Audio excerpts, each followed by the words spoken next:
mình sẽ giới thiệu với các bạn về một dòng máy khoan 10 ly chính hãng của thương hiệu Maktec thuộc tập đoàn Makita. Đó là máy MT60 sử dụng là khoan 10 ly. Và ở đây là cái máy chúng ta thiết kế, đây là cái hộp này nhìn rất là cầu kỳ đúng không ạ? Và trên này nó sẽ có ma vạch và mà cố định, chúng ta có thể check được cái này sản xuất ở đâu.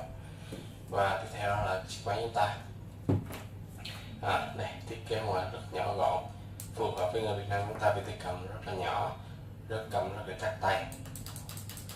Chúng ta an toàn, chúng ta khi mà chúng ta sử dụng lâu dài chúng ta không sợ mỏi tuột tay. Thì cho nên nó sẽ có logo của Maktec để giúp các bạn tránh mua hàng giả, hàng nhái. Và sau đây nó sẽ có cái tem, trên tem nó đầy đủ thông số kỹ thuật của nó.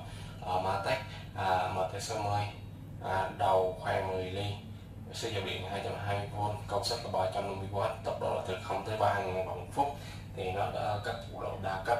Đây là cái còi điều khiển tốc độ, thì tùy vào cái công việc của bạn bóc mạnh hay nhẹ thì đi được độ nhanh hay chậm.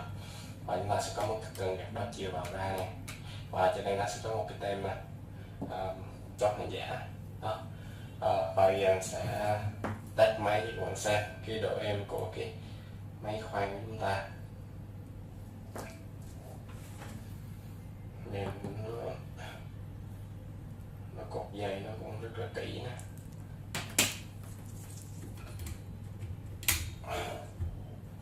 Đây là còi điều khiển tốc độ vô cấp, thì chậm thì mình bóp nhẹ.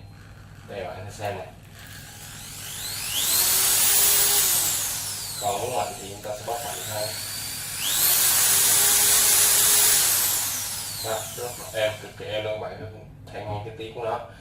Thì mình đã vô giới thiệu với các bạn về dòng máy khoan Maktec MT60. Cảm ơn các bạn đã xem video. Nếu bạn thích bạn hãy subscribe dưới, like kênh của mình để có thể cập nhật liên tục những video của mình. Cảm ơn các bạn, xin chào các bạn.